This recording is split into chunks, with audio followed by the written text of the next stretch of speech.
In this video, I want to talk about the khanda sword, and about the Rajput and this kind of thing, because the Rajput and the khanda go hand in hand, like the samurai and the katana. Obviously, the Rajput use other weapons. The most famous weapon many people probably associate the Rajput with is the katar. It's a punching dagger. But this video I want to talk about the khanda, my favorite sword. You can use khanda in two different ways. You can hold it with a shield and a sword, or you can hold it in two hands. Like you see the bottom of the shaft, you see a little, you can hold the grip, so you can use it two-handed, one-handed, and you can swing around like a different motion swing with the sword. It's sharp on both sides, all the way to the tip of the blade. So it's a very, very interesting swinging motion with the sword. And obviously this khanda is also an upgraded version of this sword. The beginning of the khanda in India, I think, is around 1100 AD, early Middle Ages in India. And they originally start with the khanda without the basket, the Hindu basket that to protect the hand. The original khanda just is the shaft and the sword. And I think the new things on the khanda is the protected guard for the knuckles, and the bottom that you can use it two-handed. So the khanda is not the first sword in India. I think the first, like really early sword, is more forward curved. Like many sword are more backward curved, but this is like forward curved, like almost like a kukrid. Not this sword, the other sword, like defined in South Indian kingdoms, because India around 1100 and all the way from like 1100 BC with like the Aryan invasion. Before the Aryan invasion, you have the Hindu Valley civilization. Then after that, you have the Aryan invasion and a mixture with the culture, and they build a small kingdom. After that, you have the invasion of Alexander and the Macedonian army. After that, you have the Mayura kingdom, then the Gupta, then the Kushans, and so on, other kingdom, and then you have. So I think the Rajputs are coming to the stage of the subcontinent of India is I think maybe I'm gonna say wrong now, but I think they're around 500 or 600 AD. The Hephthalites and nomadic people from Central Asia that some people call the White Huns, because like the Huns, is the people that was pushed out from China under the Han Dynasty, and they come to first to Russian steppe to fight the Alans and the Ostrogoths, and the Ostrogoths escape in the winter. I don't remember exactly what year, around 300, I think around 300 everything happened, and they come to Rome, and they so on and so on. Yeah, and so the Hephthalites, they attacked the Gupta kingdom, and they defeated Gupta for a while, and after the Gupta take back a part of that, I think a part of India, not the whole India, but a part of India from the Hephthalites.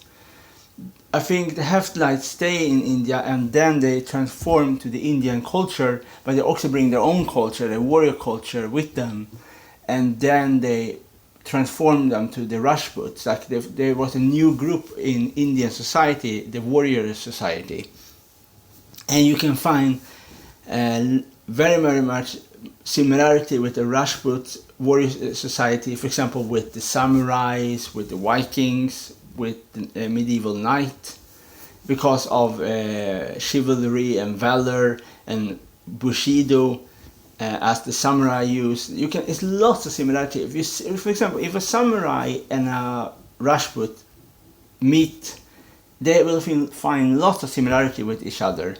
Both of them live to fight.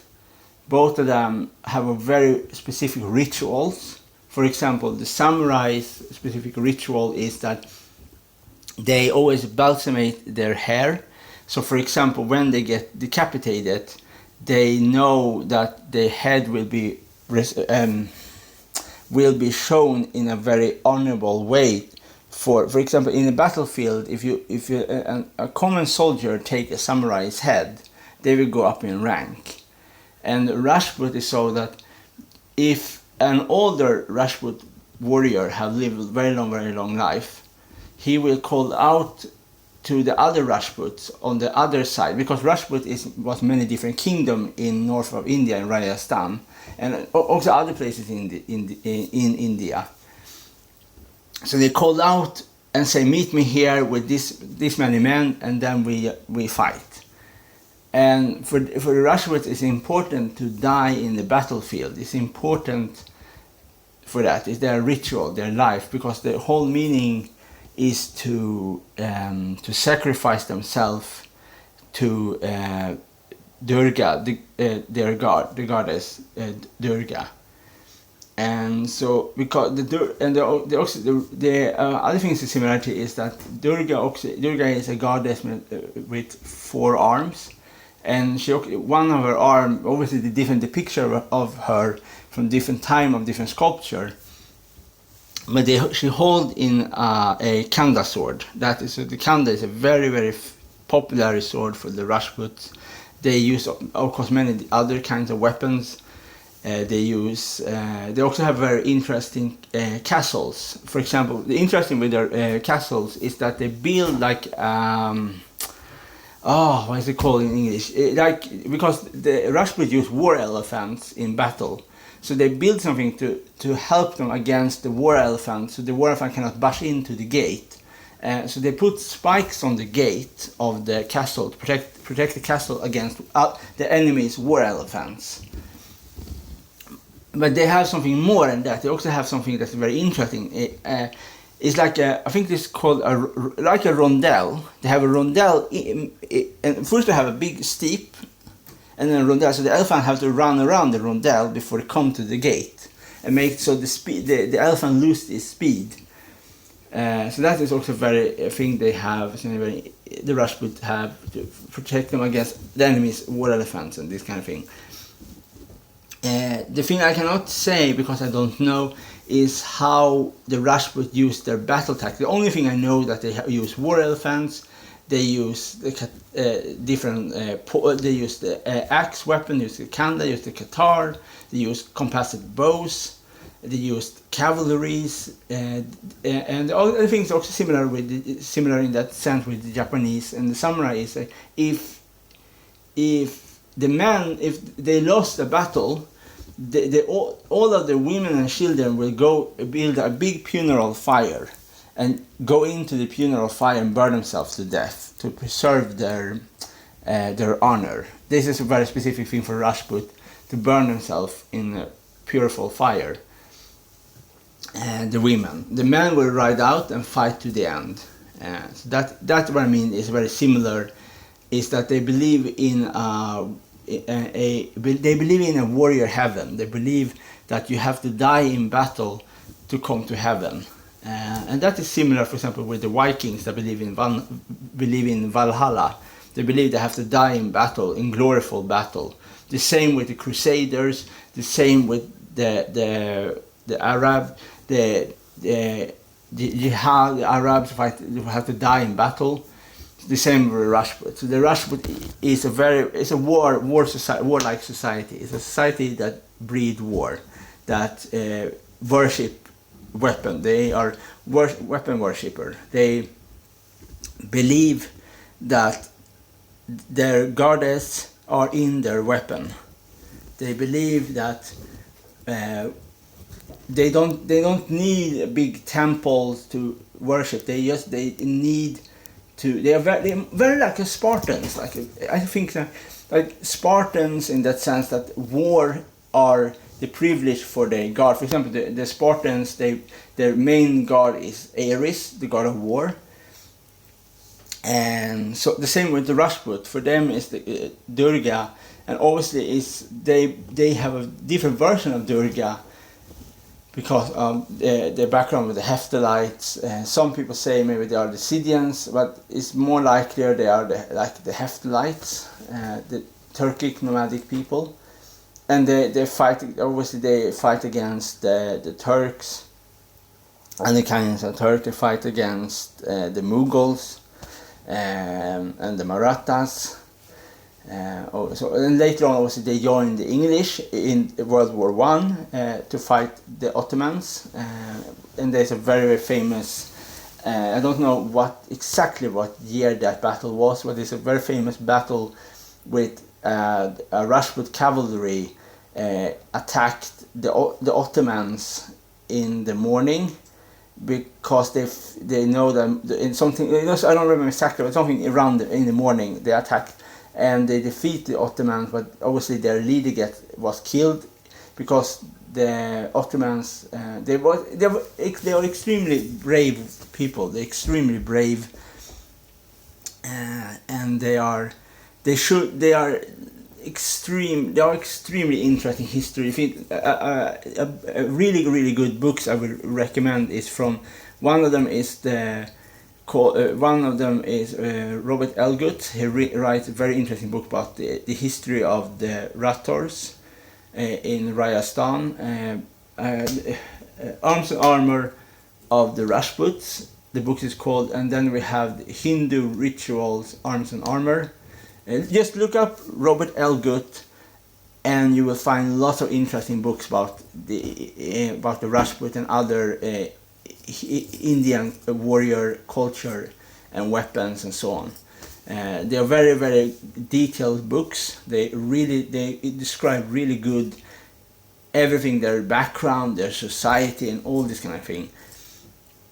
And they have amazing pictures with weapons and other things in this kind of book. So I strongly recommend these books. Robert Elgut writes very, very interesting books. For example, he talks. This book I have not read, but he have about the Middle East and Islamic arms and armor from around the Islamic world, and then I have firearm from Greeks and so on. Lots of interesting about armor and so on. But I think my favorite is absolutely about the Rajputs and their society. And I think if you like samurais and you like the Spartans and so on, you have to look up the Rajputs. You really have to give the Rajput a chance. I think they absolutely deserve a place in if a fan that like warriors, like warrior collection box, like they really deserve to be there. They are really. It's interesting that how little information in pop culture they have about the Rajput. You have to, if you go, for example, about Robert Elgut, he writes very interesting books about them and so on. But if you compare them in popularity with the samurais, they almost are unknown. Besides Deadliest Warrior, if you have seen the show Deadliest Warrior, obviously Deadliest Warrior is not history accurate because there is a Rajput fighting a Roman centurion. Rajput defeats a Roman centurion, but it's like you have to see, like the reason why obviously the Rajput win is because the Rajputs are trained individual fighters. The Romans are trained as a team fighters. They are not trained to fight alone against a martial artist expert like the Rajput. And obviously, if you really know, like Rajputs, also many times Rajput later on, like in the 16th century, or like 1500 to 1600, and so on to the 1900, Obviously their weapons are much more upgraded than the Romans have, obviously because it's much longer time. Obviously they have some of Rajput weapon even is made of Damascus steel, or in India they have wood steel that is extremely good metal. I will not go into that because that's going to be too complicated, because for me, if I'm going to talk, I have to really know what I talk about that. I only can talk what I can know about, because if you talk about wood steel and Damascus steel, that Damascus steel that come from Syria are made in a very special way. There's one very good YouTube channel if you want to know about how metal is produced, and it very expert talks about this kind of thing. Go to Rajupt TV on YouTube, and then you will find lots of interesting videos about weapons from Iran, weapons from India, weapons from around the world, like from Africa, from North America, from South America. Lots of interesting weapons. So go to that YouTube channel. They are expert. That person also write very interesting books. I don't have any books that person write, but I really want, one of the books I really want to buy is called Arms and Armor of Iran. That book talks about armor from the Bronze Age all the way, I think, to the Safavid dynasty. I'm not 100% sure. And other books that person have written, what is his name? Wait, sorry. Rajupt TV is the YouTube channel, and the creator of the channel and the books is... you will find his name. I totally forget his name, but the books he also have written is Arms, Battle Tactics, and he create a martial arts called the Rajupt that is take styles and combos from Iranian fighting style. Obviously you have lots of different Iranian fighting style, for example, all the way, for example, these different styles, for example, the Parthians, the Sassanids, the Safavids, and the Turanians. Lots of lots of many different fighting style with different horse riding, spears, mace, axe, firearms. Lots of interesting books. Watch this YouTube channel, Rajupt TV, very interesting. And then we're gonna explain about the steel, how steels are made with the, for example, the shamshir and this kind of weapon, for example, with Damascus and woods and so on. And very high quality steel that is sharp, very long, very good steel. Not obviously not. It's very rare to find Damascus and wood steel. So you can find like two khanda swords. Maybe one of them is woods or Damascus. This even, and also interesting, I have to say, also some Rajput or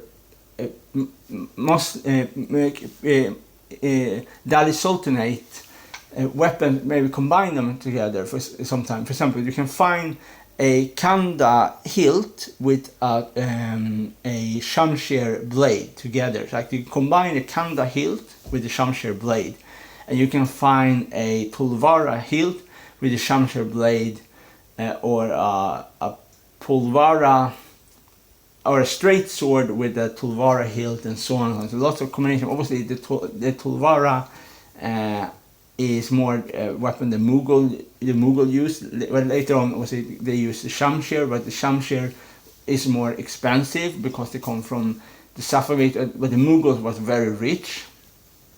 But the big reason for that the Mughal stay so long in power was because they have a connection and alliance with some of the Rajput kingdoms, because they married some of the princes to the Mughals.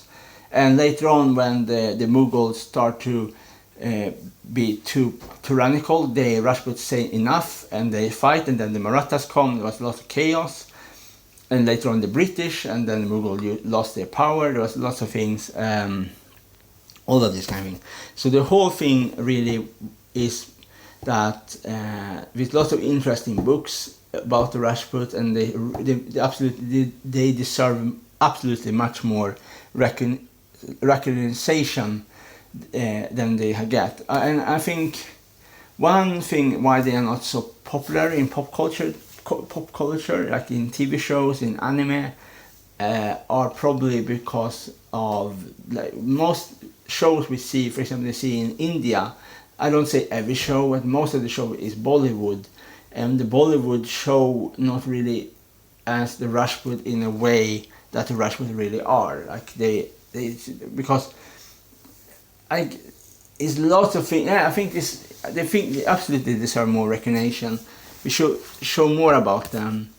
And so yeah, that is everything I really want to say in this video about the khanda. And you will find also lots more information in the books and so on. But my favorite sword is a sword. When I get the chance and when I get the money for it, I'm absolutely gonna buy a khanda sword. I want to buy a good quality khanda sword, but I probably never gonna have the money for it. But if I get the money, I'm gonna buy this. One thing I promised myself. If I get enough money to buy an antique khanda from Rajasthan, then I will buy it, because I really love this sword. They are so amazing. Like, they are obviously, you can get in different. You can get a khanda like this, and you can get an older version of a khanda without the hilt, or without the protector from the knuckles, and you get like a very you can get a khanda. Hilt with the shamsher blade. Is like super cool things, like really interesting how they are made, how different shape of them. Some of the Indian sword, like the tulwara or the frangi, that is obviously that mean that the blades come from like England or Germany or France. They are European swords that they put on Indian hilts. They have Indian style, but they come from Europe, or they have, for example, so the lots of, because it was much cheaper to buy European blades. Not always. Some European blades are very good quality, but maybe the king of the Rajput of that kingdom, that part of that kingdom, a different Rajput kingdom. Maybe have a Damascus or wood steel blade, because they are very high quality and very expensive. I think one of Robert Elgood's books, he tell the price for how many they cost to buy the war elephants, the cavalry, the camels, the armor, the swords, and the other weapons. How much rubies was for them. I don't know what they are in dollars today, in whole, how much everything is together, like how much the weapon is and so on, how expensive they are. But they are probably some quality more expensive than other because of the quality. And yeah, that is everything I really want to say in this video. I hope this video was not too long and too much different information. Like, I know I jump around and talk about, for example, but yeah, I hope this video was interesting. Go to look up Robert Elgood and his books, and go to Rasmus Bashar's TV and look at that YouTube channel. It's extremely interesting. It's super interesting. If you like combat and you like to learn about weapons and you want to hear interesting people talk about they're gonna explain things much better than I can ever do. So what I say right now is not even close what they can explain. They're gonna explain for something that new things, like new interesting things. Like, and some of their interviews are in Spanish, because the creator in Rasmus TV, I don't remember his name, I'm very sorry for that. He interviewed a person that fight with the weapon, the Maya use, and I think the Aztecs is no, I don't, oh, sorry, I totally forget the weapon's name, but it's a very famous. There's a weapon with the obsidian glass they use in their weapon, the Aztecs. They have other interviews with lots of interesting interviews about different weapons. My favorite in that YouTube channel, my favorite show is when he interviewed a person from Holland, and that person have different antique weapons. And the coolest weapon totally blew me away was a katana. Was a Japanese sword, but the interesting thing here, the sword have a Filipino hilt, and I think that was the absolute coolest. I never heard about that before. That the Japanese, once the samurai come to the Philippines, and they was obviously after the Nobunaga defeat the others, some of the group that was on the other side escaped to, I think it was the Philippines, and they live in the Philippines, and their blades, but they change the shaft and then get the Filipino hilt, the shaft, Filipino scabbards.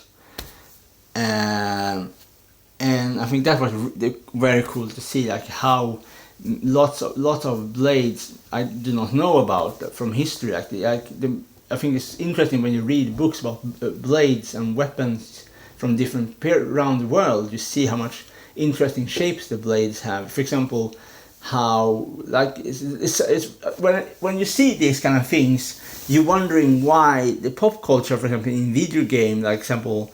For Honor, Assassin's Creed, Chivalry,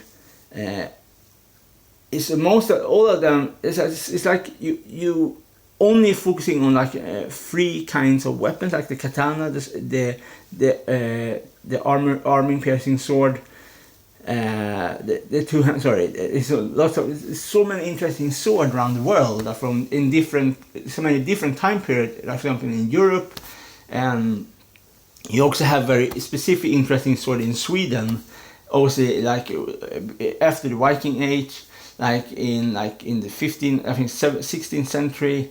So there's lots of swords and blades and other kind of weapons that we don't know about, because most people, when you say a blade, you say sword, and you say name a sword to a person.